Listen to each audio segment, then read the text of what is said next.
사도신경하심으로 신앙 고백하겠습니다. 전능하사 천지를 만드신 하나님 아버지를 내가 믿사오며 그 외아들 우리 주 예수 그리스도를 믿사오니 이는 성령으로 잉태하사 동정녀 마리아에게 나시고 본디오 빌라도에게 고난을 받으사 십자가에 못 박혀 죽으시고 장사한 지 사흘 만에 죽은 자 가운데서 다시 살아나시며 하늘에 오르사 전능하신 하나님 우편에 앉아 계시다가 저리로서 산자와 죽은 자를 심판하러 오시리라. 성령을 믿사오며 거룩한 공회와 성도가 서로 교통하는 것과 죄를 사하여 주시는 것과 몸이 다시 사는 것과 영원히 사는 것을 믿사옵나이다. 아멘.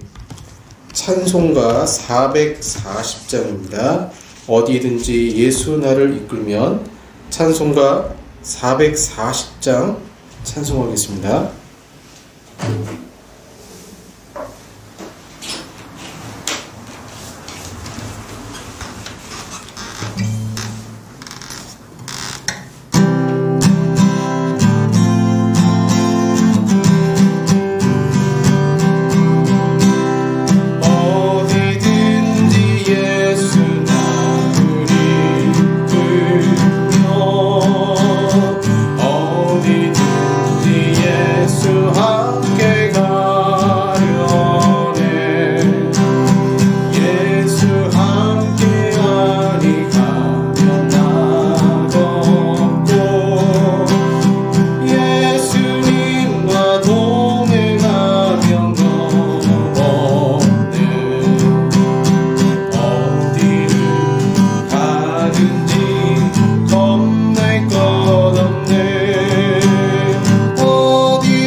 기도하겠습니다.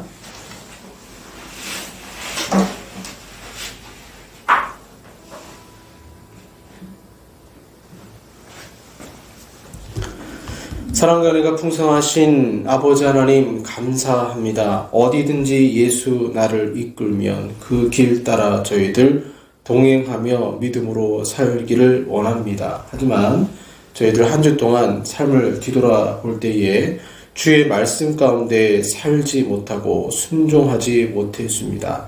우리 마음은 항상 부족하여서 성령의 지배를 받아야 되지만 내 자아가 꿈틀거려서 누군가를 미워하고 시기하고 질투하며 살았습니다.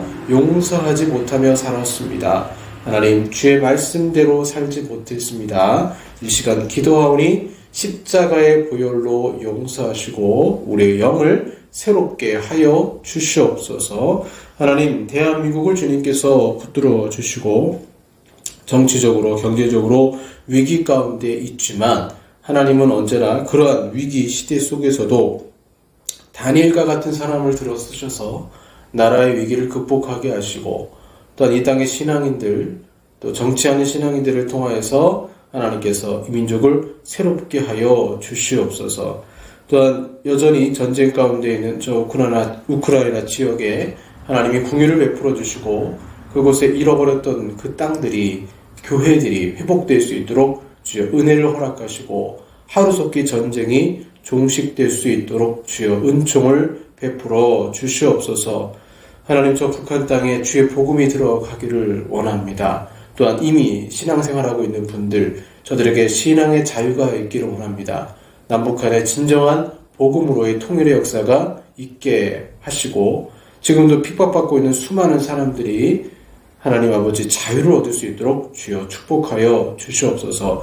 오늘도 주님께서 예배 가운데 함께 하셔서 말씀 가운데 찾아오시사 주님을 찬양하며 기도하며 말씀드릴 때에 하나님 성령 충만함으로 인간 안에서 발생하는 감정 그것에 매몰되지 아니하고 오직 성령 충만함으로 이 시간 예배하며 아버지 앞에 영광 돌리게 하여 주시옵소서. 이 모든 말씀 우리 주 예수 그리스도의 이름으로 기도하옵나이다. 아멘.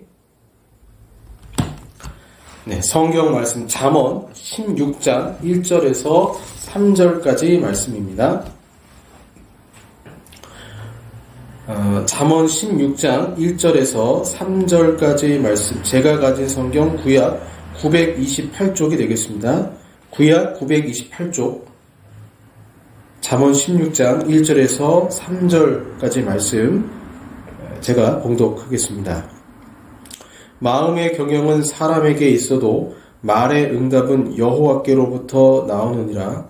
사람의 행위가 자기 보기에는 모두 깨끗하여도 여호와는 심령을 감찰하시느니라. 너의 행사를 여호와께 맡기라. 그리하면 내가 경영하는 것이 이루어지리라. 아멘. 네, 오늘 최고의 경영이라는 제목으로 말씀을 전하도록 하겠습니다. 청나라 시대의 최고의 황제가 누구인가? 인문학자들이 뽑는 최고의 황제, 또 역사학자들이 뽑는 최고의 황제는 바로 강희제라는 왕이었습니다. 1635년에 만주족은 한족 2억 명이 살고 있는 명나라를 괴멸시킨 후에 청나라를 세웠습니다. 훗날 청나라는 유라시아의 큰 육상 제국을 일으킬 정도로 번성한 나라가 됐지만 정복 초기에는 분위기가 달랐습니다.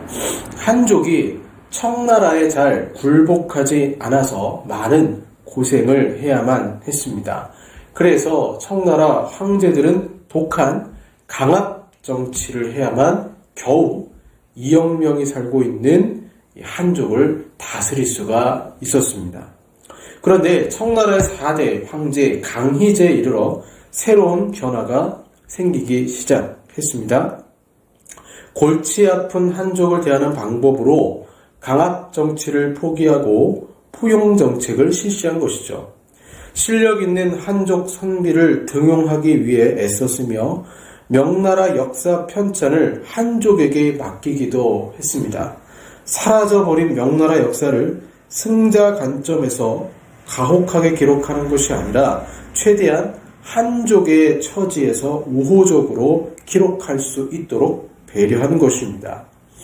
이러한 여러 포용 정책으로 인해서 한족은 드디어 청나라에 협조적일 수 있었고 마음으로 하나 되어 유라시아 제국으로 명성을 뻗어 나갔던 것이죠.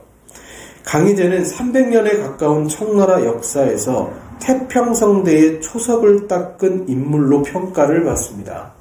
당시 프랑스 선교사 조아킴 보베는 강희제에 대해서 이렇게 표현했습니다. 꿈속에서도 만나지 못할 위대한 인물. 천하를 통치한 황제 가운데 가장 명철한 군주. 강희제는 자신의 국가 경영 철학을 이렇게 말했습니다. 힘으로 지키는 자는 홀로 영웅이 되고 위엄으로 지키는 자는 한 나라를 지킬 수 있다. 하지만 덕으로 나라를 지키는 자는 천하를 세울 수 있다. 백성의 마음을 얻는 것이 최상, 정치의 최상이다. 오늘날도 마찬가지죠. 대통령이든 국회의원이든 이 땅을 통치하는 정치인들은 다 마찬가지입니다. 백성의 마음을 얻는 것이 정치의 최상이다. 그래서 강희제가 말한 통치 철학은요, 국궁진력이라고 표현을 합니다. 국궁진력. 존경하는 마음으로 몸을 구부려 온 힘을 다한다. 황제가 무릎을 꿇습니다. 황제가 몸을 구부려서 백성들의 마음을 얻었다라는 거죠. 이 고사성어는 청나라를 대제국으로 만든 시작점이자 통치와 경영의 핵심이 된 것입니다.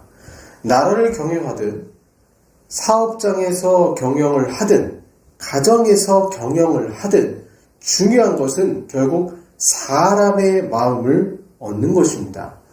강희제는 한족의 마음을 얻기 위해서 국궁진력했습니다. 최선을 다해 그들을 섬겼습니다. 국가의 대통령도 마찬가지라 생각합니다. 내가 여당이면 야당의 마음을 얻는 비결은 공감 능력에 있습니다. 국궁진력, 존경하는 마음으로 몸을 구부려 온 힘을 다한다면 우리는 사람의 마음을 얻을 수 있습니다.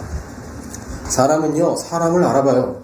내가 존경의 마음이 있으면 상대방이 자신을 존중하고 존경한다는 것을 알기 때문에 넓은 마음으로 이해하고 함께합니다. 아내의 마음을 알고 남편의 마음을 알고 그 마음을 안다는 것은 결국에는 사람을 대할 때 사랑으로 대하느냐, 사랑의 마음이 있느냐, 존경의 마음이 있느냐, 이 마음이 담겨져 있으면 사랑과 존경을 표현하는 사람의 그 언어와 행실을 통하여서 저 사람이 나를 사랑하는구나, 저 사람이 나를 존경하는구나, 또 그렇게 나를 존경한다면 나도 그에 합당한 반응을 보이게 되는 거죠.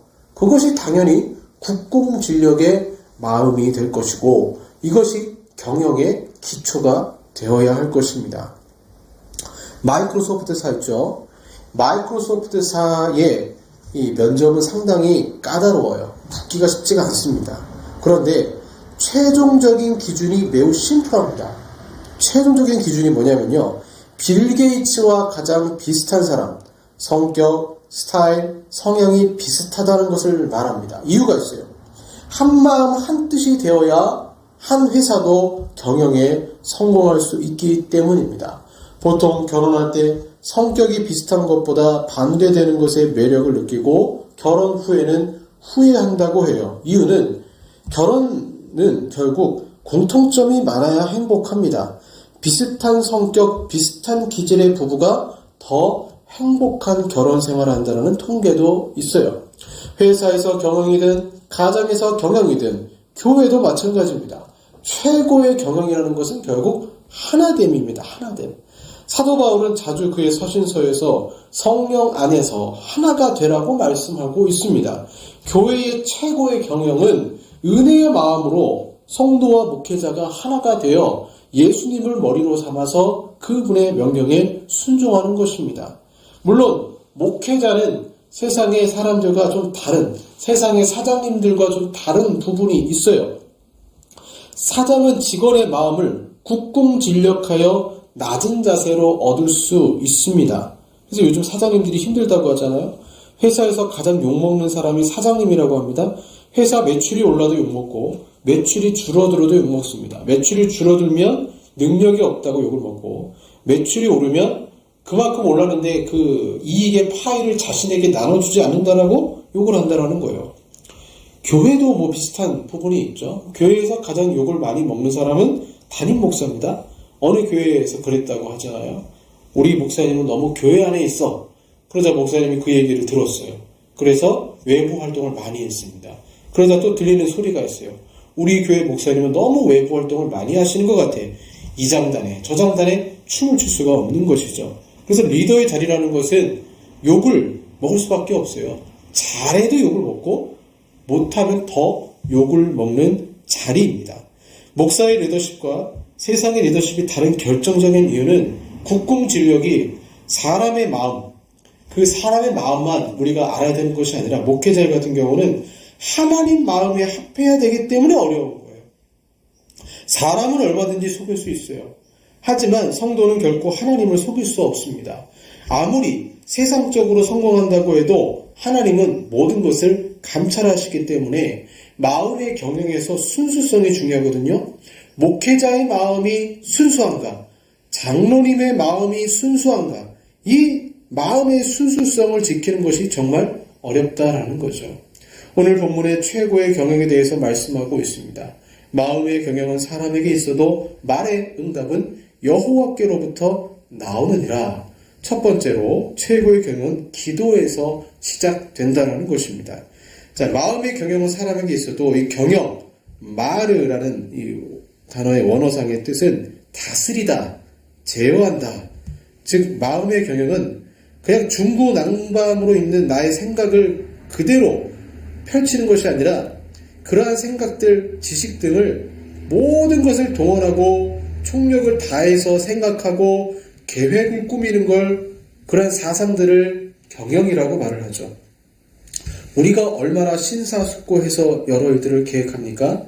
창업하는 분들, 아이템이 있잖아요. 지금도 기억나는 집사님 부부가 있어요. 그분은 잘 나가는 요리사였습니다. 그런데 내가 직접 이제 사장이 돼야 되겠다 해서 노원역에 한 이제 노점상들 보시면 이렇게 그 전철역 옆에서 장사하시는 분도 있어요. 이걸 권리금을 내고 또 이제 국가에 신고를 하고 일을 하시게 되는데, 그 일부터 떡볶이 이제 소스 개발하는 것부터 상호명, 입안의 천국, 제가 노원역 갈 일 있으면 가끔 그곳에 가서 떡볶이를 사 먹었습니다. 너무 맛있었어요.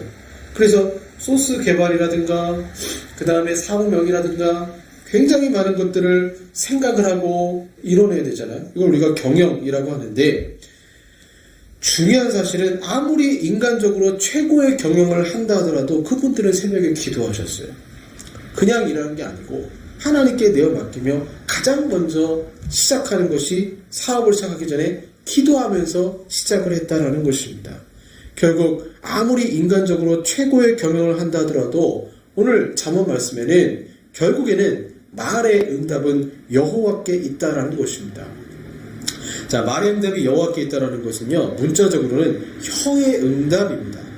본 구절에 있어서 혀는 상반절에 언급된 계획에 대한 표현의 수단이죠. 제 아무리 인간이 탁월한 생각을 가지고 있다고 해도 그것을 적절히 표현하는 수단인 혀를 적당한 시기와 감동적인 움직임으로 만드시는 것이 바로 여호와께 달려있다라는 의미입니다. 우리는 그래서 첫 번째 최고의 경영이 기도임을 잊어서는 안 됩니다. 우리가 주님과 깊은 기도를 하다 보면 기도의 내용이 바뀌기도 하고 그 마음에 소원을 주시는 분이 올바른 소원으로 우리를 이끄시기도 합니다. 사람들은 대부분 자신의 계획이 최고라고 처음에 생각을 합니다. 그리고 그것이 하나님이 주신 아이디어라고 생각하기도 합니다. 어느 교회에 전도지를 만드는데 마치 교회 나오면 아름다운 이성을 만날 수 있는 식으로 전도지를 제작했다가 그것이 뉴스에 나와서 세상 사람들에게 조롱을 당한 적이 있어요. 아마 처음에 그 전도지를 제작했던 교회는 그 아이디어를 낸 사람은 이게 정말 좋은 것이다, 최고의 경영이다 생각했겠죠. 하지만 우리가 절대 잊어서는 안 되는 것이, 아무리 좋은 아이디어라고 해도 하나님의 법과 윤리와 기준에 보면 어긋나는 것이 있고 그것을 말씀에 부합하여 하나님의 뜻이 아닌 경우도 있습니다. 또한 아무리 내가 성경적인 기준으로 내 아이디어가 최고다라고 생각이 된다 할지라도 사도 바울이 아시아로 가서 복음을 전하려고 할 때 하나님은 환상을 통해서 그를 유럽으로 인도하셨습니다. 우리는 이를 인정해야 됩니다. 최고의 경영은 나의 계획이 아니에요. 최고의 경영은 먼저 기도로 시작하는 것입니다. 나의 계획까지도 하나님 앞에 내려놓는 것입니다. 우리는 자주 하나님 내 계획을 이루어 주세요 기도하지만 하나님이 원하시는 기도는 말의 응답은 그래도 하나님께 있습니다. 하나님의 뜻에 나를 맞춰달라 기도하는 것이죠. 두 번째로 최고의 경영은 욕심을 제거하는 것입니다. 2절 말씀 보시면 사람의 행위가 자기 보기에는 모두 깨끗하여도 여호와는 심령을 감찰하시느니라 이렇게 말씀하고 있습니다. 가끔 신나서 저에게 찾아오는 청년들이 있어요. 자신의 계획이 최고라는 것입니다. 이 일은 반드시 성공한다는 거예요. 그럴 때 우리는 물어야 합니다. 그 계획을 생각해낸 가장 근원적인 동기와 이유가 무엇인가? 여호와는 심령을 감찰하시느니라. 이 심령, 루아흐, 잘 아는 단어이죠. 행위와 상반절의 행위와 대조되는 말로 외적 행위의 동인, 내면을 가리킵니다. 감찰하신다라는 것은 무게를 단다, 공평하게 평가한다라는 뜻을 가지고 있습니다.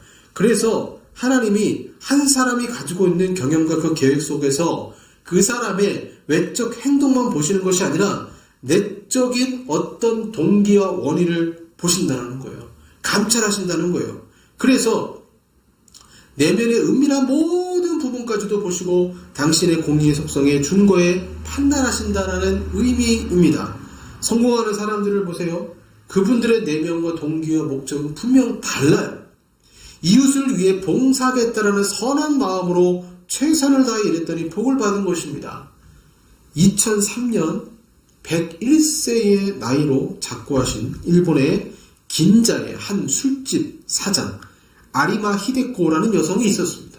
무려 53년 동안 작고하기 1년 전 100세까지 술집을 운영한 아주 유명한 곳이에요. 그래서 그곳의 이름은 기루비 A였습니다. 그곳이 유명해진 이유는 그녀가 이 업의 본질을 제대로 꿰뚫었기 때문입니다. 그녀는 술집을 술을 파는 곳을 넘어서 손님이 스트레스를 풀고 삶의 애환을 나누는 곳으로 재정의했어요. 손님들이 스트레스를 풀어주려면 내가 품격 있는 대화를 해야 되겠다라고 해서 이 할머니가 매일 신문 3개와 광고까지 완독했습니다.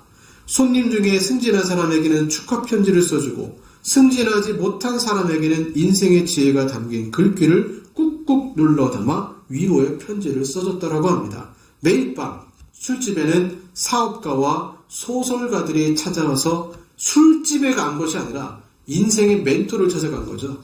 그래서 사장은 그들의 삶을 듣고 논하는 인생 상담사 역할까지 했다라는 것입니다. 그녀의 이런 행동들이 단골 손님의 유치를 위한 마케팅의 한 방법일 수도 있습니다. 하지만 그보다는 그의 내면이 술집 사장으로 살아가는 것이 무엇인가 고민했을 때 업을 재정의한 것입니다. 이렇게 새롭게 업을 정의하니 그녀의 행동이 달라졌고 손님의 인식이 좋아졌고 그리고 이 기루비 A라는 술집은 무려 50년을 존속하는 장수 가게가 될 수 있었다고 합니다.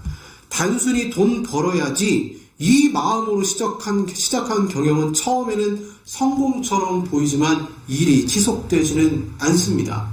목회자도 마찬가지예요. 목회 경영이라는 것도 순수성이 중요합니다. 특별히 하나님 앞에서 순수성이 중요해요. 목회자도 세속화되어서 돈을 목적으로 목회하기 시작하면 끝이에요. 하나님은 순수성을 보십니다. 왜 교회를 건축하려고 하는지, 왜 목회를 하는지, 욕심에 이끌려서 감당한다면, 그리고 그것을 은밀히 속이면서 이것은 하나님 나라를 위해서다, 하나님 영광을 위해서다, 이렇게 말하지만 다 자기 유익이잖아요. 원로 목사가 왜 되려고 하는지, 노예법은 왜 바꾸려고 하는지 다 하나님 영광을 위해서라고 말하지만 욕심이 들어간 그 경영을 사람들이 모를까요? 하나님이 모르실까요? 심지어 여러분 음식점에 파는 그 음식을 먹으면 사장의 마음을 알 수가 있어요. 아낌없이 주는 재료와 그 다음에 가격, 정성껏 준비한 음식을 먹으면서 그 음식을 대접하는 사장의 마음을 알 수 있습니다. 설교도 마찬가지입니다. 설교에 하나님이 주시는 마음이 있습니다. 집에서 아내가 밥을 할 때도 마찬가지입니다. 그 요리를 보면서 자녀들이, 남편이 마음을 알 수가 있습니다. 그래서 2절 말씀은 경영의 유지라는 측면에서 굉장히 중요합니다. 처음 그 열정과 순수함을 얼마나 간직하고 있는가? 왜 나는 이 일을 원하고 계속하길 원하는가? 하나님의 영광 때문인가? 나의 욕심을 이루려고 하는 것인가? 사람을 속일 수 있을지 모르지만 하나님은 그 모든 근원을 아시는 것입니다. 그래서 내가 분명 이렇게 경영하면 행복할 줄 알았는데 행복하지가 않다. 영적으로 친민에 빠진다. 그럼 자신을 점검해 봐야 돼요. 어떻게 해요? 나의 내면을 감찰하시는 그 하나님께 기도하면서 내가 지금 최고의 경영을 하려고 합니다, 주님. 그런데 내 안에 죄가 있습니다. 욕심에 혹시 제가 이끌려가고 있다면 멈추게 하시고 말씀을 따라가게 하소서. 그래서 성결이 그래서 중요한 것입니다. 세 번째로는 최고의 경영은 그래서 욕심을 내려놓고 의지적인 결단, 하나님께 맡기는 것입니다. 히브리어 갈랄, 굴리다 이런 뜻인데요. 너의 귀를 여호와께 굴려 보내라 라는 권고를 가지고 있습니다. 사람이 자신의 필요를 깨닫고 모든 행동과 결정의 지도와 도움을 받고자 여호와께 돌아가면 하늘의 능력이 그를 돕고 그가 성령의 가마 아래 결심한 것들을 이루어지게 됩니다. 그가 이렇게 능력을 입으면 마귀들조차도 본래 연약하고 우유부단하고 더욱이 교만하고 완고하던 인간의 마음속에서 이루어진 변화를 보고 놀라게 됩니다. 그래서 마귀가 언제 놀라느냐? 의지적 결단을 할 때 놀라게 된다는 거예요. 나의 계획을 주님께 굴려보내고 여호와께 맡기면 그분이 일하십니다. 성경에서 말하는 종의 개념은 세상의 개념과 틀립니다. 세상은 그냥 주인이 시키면 종은 일하면 돼요. 그러나 성경에서 주인은 종과 같이 일하기를 원합니다. 혼자 일하는 것이 아니라 그분과 의논하며 일하기를 원하십니다. 제가 은혜동산교회 개척을 할 때 수요 예배 형식을 놓고 많이 기도를 했어요. 고민을 했습니다. 왜냐하면 신학교 때 어떤 이제 교수님은 또 어떤 이제 강사 목사님은 우리는 수요일날 예배 드리지 않고 그냥 성경 공부, 제자 훈련을 한다는 분도 있었고 또 한국교회 너무 예배가 많지 않냐. 그러니까 굳이 또 이제는 변화돼야 된다 해서 하시는 분들도 있는데 제가 아무리 기도하고 생각해봐도 그래 수요 예배는 기도회를 같이 된다 결론을 내렸어요. 심야 예배가 없다. 심야, 그러니까 밤에 기도하는 것이 없이 교회를 운영하는 것, 하나님께 나아가는 것이 과연 옳을 것인가? 도저히 제가 성립이 안 되는 거예요. 제가 개척을 하기 전에 새벽에 택배 일을 했습니다. 근데 장소를 얻고는 바로 그냥 그만뒀어요. 왜? 새벽에 기도하지 않고 목회할 수 있을까? 불가능하다는 생각을 했어요. 불가능하다. 제가 부목사 하면서 얼마나 많은 전도 계획을 짜고 얼마나 많은 부흥 프로그램이라는 것을 돌려받겠습니까? 수많은 아이디어를 내고 실행해 봤습니다. 유명한 강사 목사님 모시고 부흥 집회도 해보고 그래서 제가 경험한 것은 부흥은 하나님이 주시는 것이었어요. 아무리 많은 게 경영을 해도 결국에는 하나님께 맡기고 기도하는 것이 기본이 되지 않으면 아무것도 안 됩니다. 우리 인생도 마찬가지입니다. 말의 응답이 여호와께 있다는 것을 인정하고 기도하고 그리고 그 기도하는 가운데 나의 계획에 욕심이 있는지 없는지 점검하고 그리고 3절에 너의 행사를 여호와께 맡기라. 다시 기도하는 가운데 의지적 결단으로 나의 행사까지도 주님께 맡길 때에 하나님이 어떻게 하십니까? 그리하면 내가 경영하는 것이 이루어지리라 말씀하고 있습니다. 이제 여러분 더운 여름이 지나고 가을이 오면 우리 인생에 추수할 때가 이르게 됩니다. 2020년 추수기의 최고의 경영으로 집 경영, 교회 경영, 사업장 경영, 관계 경영까지 최고의 결실을 맺어야 하지 않을까요? 하나님이 함께 하십니다. 오늘 말씀을 기억하시고 정말 마음의 경영이 하나님께 있다면 국궁진력으로 사람의 마음을 얻었던 강희제 황제처럼 하나님의 마음을 얻고자 더 낮은 자세로 기도하고 공감하고 소통하고 내 마음의 욕심을 제거하고 다시 순수성을 찾고 주님과 기도하며 교제하는 가운데 나아갈 때에 이제 가을이 가까워져 추수 때의 아름다운 삶의 2020년의 열매를 맺으시는 저와 여러분들 되시기를 소망합니다. 기도하겠습니다. 사랑의 아버지 하나님 감사합니다. 우리 인생의 최고의 경영은 나의 생각대로 인생을 펼치는 것이 아니라 기도하며 묻고 나아가는 것임을 주님께 고백합니다. 하나님 도와주시옵소서. 혹시 우리의 계획 속에 욕심이 들어가 있지는 않습니까? 하나님의 영광은 없고 이웃을 섬기는 마음도 없이 어떤 일을 진행하고 있지는 않습니까? 사랑하는 마음 없이 계획하고 있지는 않습니까? 주여 용서하시고 최고의 경영으로 우리의 마음이 감찰을 받아 잘못된 부분은 고치고 새롭게 되어 아버지 앞에 나아가 이제 가을의 추수를 우리가 감당하게 될 때에 아름다운 여러 영역에서의 삶의 열매를 맺을 수 있도록 주여 도와주시옵소서. 예수님 이름으로 기도합니다. 아멘. 원하고 바라고 기도합니다. 찬양하겠습니다.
기도하겠습니다.